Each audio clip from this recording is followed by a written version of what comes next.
Welcome to another episode of The Brand Called You, a podcast and podcast show that brings you leadership lessons, knowledge, experience, and wisdom from thousands of successful individuals from around the world. I'm your host, Ashutosh Garg, and today I'm delighted to welcome a very, very accomplished poet from Nepal, Mr. Yuyutsu Sharma. You're welcome to the show. Thank you. Namaste. Mr. Sharma is a world-renowned poet from the Himalayas. He's published 10 poetry collections and he's been recognized, felicitated, and awarded several times. So let me start by asking you, what inspired you to become a poet? And, who are some of the literary figures who had a significant impact on you? Poetry comes of its own. It's like you become a shaman or you become a doctor or you become a healer. Poetry is, you don't acquire it, don't learn it. So it is like the winds visit you. So it comes off its own. It's automatic. So I think I didn't even know. But I had this background in my childhood. I spent a lot of time with the Naga sadhus, the holy people, and they have this strange temper of not staying in a place for more than 4 days and move from place to place and travel to make a living. So I think, and at one point, my father literally donated me to them, saying, taking me to the Guru's ashram, saying, Guru, accept him as my gift. The Guru was very nice. He looked at me and he said, he's a good boy, send him to school. If he hadn't said that, you have no idea what I would look like today or where I would be or if I would be alive. So I think, but I did serve them and I stayed with them most of my life and in my childhood. And I will cook for them or do their services. I think they blessed me. And somehow I learned this art of, recitals and mantras. And that kind of seeped in and kind of made me a poet in the long run. Yeah. How amazing. And are there any individuals who you hold as some people who may have inspired you? Of course, my mother, my grandmother, she was the one who told me all these stories, the Mahabharata, Ramayana, and these, all these legends. And also, my family was very religious, very in a strange way. So, and we had a small shrine which belongs to our clan in Punjab, in Nakodar. I was born in Punjab. So, and there my grandpa kind of was a trustee of this shrine which belonged to a serpent deity. So we would go there every year. We do a festival, sort of. So they were watching all this religious movements and prayers, and my grandpa was a big influence on me. He was the one who had studied in Lahore in those days, and he worked with the British teachers. He was a famous English teacher of the district. And with him, I saw all these English classics like Wordsworth or Thomas Hardy and all that stuff. So it is a big box full of books. So, and he's the one who he was my mother's father. So not from my father's side. Yeah. So my maternal. So he the one who kind of he adopted me as Matwanna, they call it in Punjabi. Like I became his hire. He didn't have a daughter, so he said, "This is my son now." So I grew up with him, learning all this English manners and mores and language and literary references and his stories of these British officers coming. So I grew up in a kind of colonial hangover. How wonderful. So that was what made and big impact. You coming back to your journey as a poet, you live in one of the most beautiful parts of the world, which is up in the Himalayas. Right. How has your own experience of growing up in the Himalayas shaped your poetic sensibilities? Right. I think if I hadn't come to, I studied in Rajasthan in Punjab, and I was teaching in Punjab University in one of the colleges in Hoshiarpur. And then I got invited to teach when I was 23, 24. So I came here and they sent me to a small hillside to teach at one of the military campuses. mm, and where I had to teach these military cadres, and they were looking for someone who speaks good English and who has a good command on, so I could train these cadres who will become majors or lieutenants, or it's by chance I kind of got. I was hired to go to a remote place, mm, but I didn't want to go there because it was too remote. So they instead sent me to this place near in the mid Himalayas. And when I went there, I wanted to check out what this place was like, and I was mm, so mesmerized by it. Then I thought, that's it. I was supposed to go to United States and do a PhD in New York, but I said no, I'm not going anywhere. This is where I belong. So I mm, sort of adopted that. The very silence of the Himalayas kind of was so enthralling, so mm, captivating, and I gave up and I thought I want to be a poet of the mountains. mm, And so that's how it started. And this small town is called Bhimpedi, named after the Bhim, mm, the epic character. So mm, I stayed there and 2 years, and that kind of shaped my mind. And before that, I had met this very famous American poet who edited this magazine in Jaipur. mhm, It's called New Letters. He was in mhm, the University of Missouri and Kansas City. So I mm, came in close proximity with him, and he kind of took me over. I mean, he kind of guided me, and I mm, became his disciple. And he was doing this special issue on India of new letters on all the mm, poets and writing. mm, So I was reading all this new writing being written in English or Hindi or Nepali, and getting translations. mm, So I sort of he trained me. He was my mentor and my guru. mm, mm. He's very Fascinating. old now. He lives in Tucson, and he's retired, and he's very old, 95 or something. Mhm, But still, I owe a lot of my life's. I was going to go to theater, so I mm, used to do Rex plays, and I was working with the theater, and I wanted to go to probably an ST or that. mm. But when I met Very him, he interesting. changed the entire course of my life. Mm. So, when I was reading about you, your poetry often explores themes of spirituality, nature, and human experience.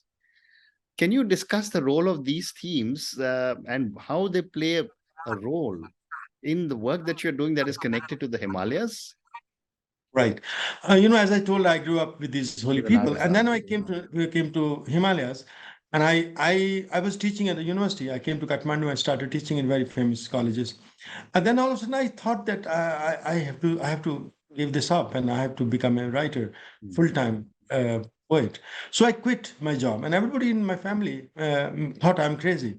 That why would he leave his university mm, job mm, just to become a poet? And I quit, and then I didn't know what to do. So I had to go to the Himalayas. I went to Annapurna's, and I stayed there like few days, and I loved it so much. I kept going every year, every month. So, and then when I saw that big colossal of snow, the mm, whole silence in interiors, and then I was so motivated. And I think my earlier work, when before that I was writing more political poetry, and mm, Nepali poetry is very political. mhm, So I was, because there was a panchayat system, there was the one party system, and I was hanging out with these poets who were revolutionaries. And so, but then when I went to the Himalayas, I thought, my God, this is more than a lifetime's work to celebrate mm, the silence of the gods. mm, That's what we call in Himalayas, the mm, Devatatma. mm, So I mm. thought I need many, many more lives to write about this. and Right. and so the people there, the landscape, which is so mesmerizing, and so people are so wonderful and so beautiful, and Mm, they won my heart. And I started writing a book after book on the Himalayas. mm. Fascinating. And, your poetry often delves into the interplay of language, culture, and identity. How do you navigate these complexities in your work? And what are you hoping to communicate with the readers? Yeah, I mean, because when I started traveling in the Himalayas, the Himalayas gave me this kind of big push, because people were surprised to read my work. Because not many people in Nepal also, or in India also, they don't want to go to the mountains. Even mountain people don't want to be in the mountain. They want to leave the Mm, mountain. They are mm, harsh and they're brutal. I mean, you can die there. I mean, the doctors are miles away, and mountain environment is very harsh. yeah. But when I wrote about, I went to these interiors and I wrote about these beautiful mountains. Mm, All of a sudden, I thought I had got wings. So people started liking, they started inviting me to these readings and these festivals and these mm, grants. And also there was internet coming, and there was like, social media. And so gradually, it sort of what I was doing, we got kind of attention Mm, worldwide. I think it's because of the mountains. I mm, have not much to do with it, and then the whole idea of the mountain people, of being a Himalayan poet came automatically, because I didn't really want to do it. But mm, when I went out and read these poems about the mountain and the grand glory of the high Himalayas, I mean, they said, "Oh, he's the man from the Himalayas." So ultimately, this name came on me, and I sort of try to explore my place in the world, my identity as a Himalayan poet, and the issues of ecology, of how mountains are mm, being, now with the democracy in Nepal, and the politicians want to please the people, and they're building roads, which mm. is disastrous. Himalayas are the ecosystem is so Correct, fragile. correct. So once the roads go and the cement goes, the concrete goes, and iron rods go. So I have this poem, Mules, which talks about this. So the mules are carrying, human mules and animals are carrying that load and the modernism into the world, and Mm, shattering the silence, and the birds are flying away. And mm. the ecosystem is getting so I had to kind of maneuver my place in this, and how Very a poet interesting. can deal with these issues of ecology Mm, and mm, and stuff like that. mm. And over the years, how have you seen your own work evolving? Most poets, most authors, they see their work maturing or evolving. How have you perceived your own work? Yeah, I mean, I have. It was. I was when I started it. I started writing more. As I said, political poems on my life, about poems on my life, and I wasn't sure, because what I wanted to do and how I would place myself and Mm, find my own distinct voice. So when I started writing of Himalayas, and then started traveling. mm, So I went to Europe. I went first, and to Germany, and to Holland, and then, but there I had problems with the language, because I, I didn't know Dutch, or didn't know German. So I had to find a way to reach London, and then start speaking in English speaking world, and mm, then to United States and Canada. mm, So over the years, when I was traveling, I had to make a living with my mm, poetry. I mm, didn't have any other source, so I got grants, I got funds, but then I had to sell books. mm. You have to, yeah, you have to get people to Correct. invite you to universities, and so Mm, you can do a workshop. So I had to write poems about Europe. mm, So my book called Space Cake and Amsterdam is about Europe, my travels in mm. Europe. So Okay. I had to write poems. So I had to evolve in a way that my need for survival. And then my new book was about New York City. It's called A Mm, Blizzard in My Bones. The whole mm, book is about New York City, which is mm. kind of my favorite city and the first city of the world. So Correct. and then poems about earthquakes in Nepal. So and then now poems. My new book is a Lost Horoscope, which is about Mm, pandemic. mm. So, in order to survive, every time I travel, I have to have a poem which kind of can win the hearts of the people, and strike a kind of relevant score. So, it's the Mm, need of my survival that has made me evolve mm, from a very kind of regular kind of poet to mm, the celebration in the Himalayas and Europe. So, each time I have to. Somebody I met in London, she said, "Oh, you're carrying Himalayas like you wear it like a coat around your, mm, shoulders." So it's like people see, but then I have to kind of mix, put these things together, and mm, also put them against each other. So New mm, York, the highest mountains of the Himalayas, and the tallest, skyscrapers of New York, mm, and the mm, temper has to be kind of put mm. together, or Amazing. to be put. So this is how I evolved, and this is Mm. how. So Lovely. my work has been diverse because of my travel. So I travel like this holy man Mm, who goes from place to place, but I have to learn the manners, and I have to adapt to the locale, and I have to write something about so that people there respond to my work, and they mm, kind of show interest, and they purchase the books, or they invite me to more readings and to mm, more residencies and fellowships. How So amazing. it's a new need that shaped my evolution. Wow, wow. So every time you travel, to different countries, there is some kind of a relationship you keep establishing in your own mind. And as you said, poetry just comes to you. So it's always from your place of origin to all your learnings to the place that you're in. Right. The thing is that I mean, I think those holy people, they blessed me. So because I serve them, so wherever I go, I win the hearts of the people, and people, I am accepted. People are kind of overwhelming response. Mm. So they name me Yuyu, they name me this. I have a French translation, I have a German translation, I have Spanish translation, Slovenian translation. I have books coming from Ireland, and I translate from Nepali to English, and from other languages to even Mm. Chinese Mm. to Nepali. And I'm a translator also. That also I learned to survive also Mm. by translation. So I Okay. just did a novel I translated from with the help of English from Chinese, and Uh-huh. also a Slovenian book into Nepali.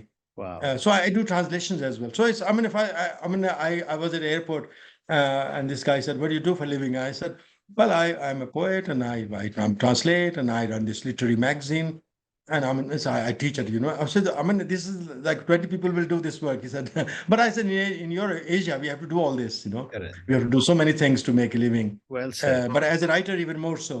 Mm. So this is it's Fascinating. hard work. I Yeah. agree, absolutely.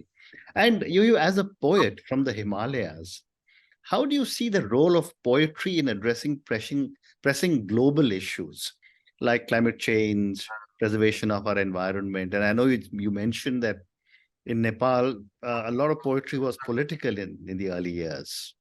Yes.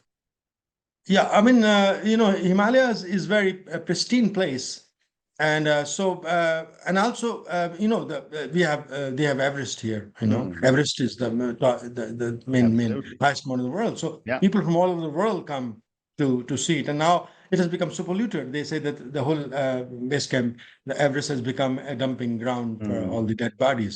There's so many corpses, and it has become a colossal grave. So I mean that's the whole issue that Hmm. I was working with this German photographer. We did this big picture book, 900 pages, way to Everest, around Annapurna and Helambu, the three regions. And so he was taking photos and I was writing poems. So Hmm. I tried to discuss how the tourism can be a very dangerous proposition. Hmm. Hmm. So because it can ruin the ecology, the traditional value systems, and it can turn. I mean, some parts of Kathmandu now, especially with tourists, it looks like some parts in New York City. It could be taken for a West Village. So Hmm. whatever you get, and but with the commercialization, with the whole Correct. the innocence and the simplicity and honesty goes away. And Hmm. people who are living since centuries in this traditional lifestyle Hmm. and these patterns of traditional modes, now they have vanished. I mean, everybody is kind of turning into so much a kind of a Hmm. greedy machine of to make money. So tourism can bring this lot of Hmm. trouble, and also Right. it can shatter the traditional Right. lifestyle. I think Bhutan has been a different way, kind of preserving it. I wish something like Bhutan had happened in Hmm. Nepal, and I think so many. It's just Himalayas is in real acute state of Absolutely. ecological problems. Yeah. Absolutely. I agree. And given the kind of global acceptance you have seen of you yourself and your work, how is this impacting your own sense of responsibility to represent the Himalayan region and its unique culture? Yeah, I mean it's like I have to I have to be upbeat. My son, I said I'm 63. I'm so happy, but now I can go to bank and I don't have to stand in line. And he was surprised. He said, "Well, Papa, what kind of this kind of enthusiasm? Because you are traveling and you have to be upbeat, and you Mhm. have to. So I have to be first of all personally very strong. It's like writer is like an athlete, so you have to be very in good shape, and also you have to have a kind of healthy mind to look at the Right. chaos around the world. So if you are sick, you can respond to the disorder around you. So I believe that a writer should have a kind of healthy Mm. lifestyle and healthy attitude. Mm. So with this, I try to maneuver how I can respond and play my role Mm. and spreading good things about Himalayas and to Nepal. I love Nepal. People are so Mm. beautiful. Absolutely. Ecology, the landscape is so marvelous, and most beautiful people I have seen in the world are Mm. from up in the mountains. You Correct. go there, they share with you whatever little they have. I have a poem about this Sherpa woman. I went there and I had nothing. We were so tired, and she virtually had nothing. It was a small shack, and she said whatever little she came and shared with us, and she didn't. Mm, And people have so much. They were smiling and they were so much happy. I went to Aspen in Colorado. You know, this mm, they're billionaire have turned yeah, millionaires have turned millionaires out. Everybody has a jet plane. I mean, people were so. I found so sad there. I mean, everybody was so worried about that he has two planes and I have only one. You know that. yeah, I mean, here I go to the Himalaya and there were no locks because they have so much. They said don't lock. I said where are the keys? I want to go out in the apartment. He said no, it's a billionaire city. No, you don't have to. So I went up in the mountains, and they also have no locks. There's nobody, yes, and actually they are happier yeah, than the people I found in the billionaire absolutely. city. I agree completely. So that I, kind I have that I've grown up in the mountains myself and in Missouri, and I know exactly what you're talking about. But right. I have time for two more questions now, you. My next question is that given the digital age that is coming in, Mhm. what do you see as the future of poetry? And what role do you think technology and the new media will play in shaping the poetic landscape? I was before I came to interview. I was watching BBC this poet's interview with Mr. Clark, Hmm. and I was seeing how he has become so popular because of some of the young kids used his the punk poet and they used it in his songs. So poetry can be more. It has more platform now, so it can be on Instagram and on Mm. on Facebook and so now I mean those old days when some upper class Oxford bred could monopolize everything in Mm. India to go there and do everything they like the sons of barristers and upper class the rich people now in India and Nepal I mean even I can I'm come from a very humble family. Mm. But now I can go even I was a visiting writer at Columbia University or New York University or Mm. in Heidelberg or in like other places. So I can approach those places and I have if I have good power to Correct. say things and I'll be accepted. So I think internet if there was internet I wouldn't be able to travel and I wouldn't be able to be a Himalayan poet in the world. I Mm. think it's because of internet and also with of these platforms that I have been able to connect with my readers worldwide and spread my word and my voice has been heard across the continents. It's all because of this internet and this media and you like people like you who are shaping new dialogue and new way of presenting people Mm. who are connected emotionally or intellectually. Mm. This is what the Well whole said. writing and creativity is about. Well said. Well said. And my last question to you now, Yuyu, and this is for the thousands of people who will listen to our conversation. What would you say are three lessons, uh, from a poet of your stature, well renowned around the world? What would you say are three lessons you want our viewers and listeners to take away if they're starting off on a writing journey? Well, Kabir, our famous poet, said that if you want to be a poet, first put your house on fire and come with me. So I would say, first of all, writing is a very dangerous Correct. path. It's a forbidden path. So you have to put when I quit my job and Mm. I literally put my house on fire and Mm. walked on this forbidden path. So Mm. probably I wouldn't suggest it. So you have to be really committed to it, and Mm. you have to be. I may not have found anything. I may have vanished without any, and may have Right. I caused a lot of suffering to my family. Mm. So it is a very tricky proposition. Mm. So first thing is that you have to be very careful. And you have to have, and then you have to have your passion. You have to have your voice. Yeah. That can make a lot of difference. And also you have to have a kind of open heart, to accept Mhm. things and to belong to the Yeah. world. Yeah. My people, wherever I go, I belong. And also, so you have to have a kind of humanity of, Mm. of your voice and of Mm. your Mm. vocation. I Mm. think that's very Very crucial. interesting. And on that note, and your three wonderful lessons, which, you start by saying writing is a forbidden path. It's a tough life, and I completely agree with you. As an author, I can say that. You said be committed, be passionate, find your voice, and have a open heart and belong. Thank you, Yui, for speaking to me about your own journey. I mean, I'm so fascinated by what you told me about the Naga sadhus, about what kind of inputs your grandfather gave me, about the US poet you met who mentored you. Thank you for talking to me about so many different aspects of poetry. Thank you also for talking to me about how you seem to have really integrated your roots from the Himalayas to your travels across the whole world with your beautiful poetry. Thank you for speaking to me and good luck to you. Thank you. Namaste. Namaste. Thank you for listening to the brand called You Videocast and Podcast, a platform that brings you knowledge, experience, and wisdom of hundreds of successful individuals from around the world. Do visit our website www.tbcy.in to watch and listen to the stories of many more individuals. You can also follow us on YouTube, Facebook, Instagram, and Twitter. Just search for the brand called You.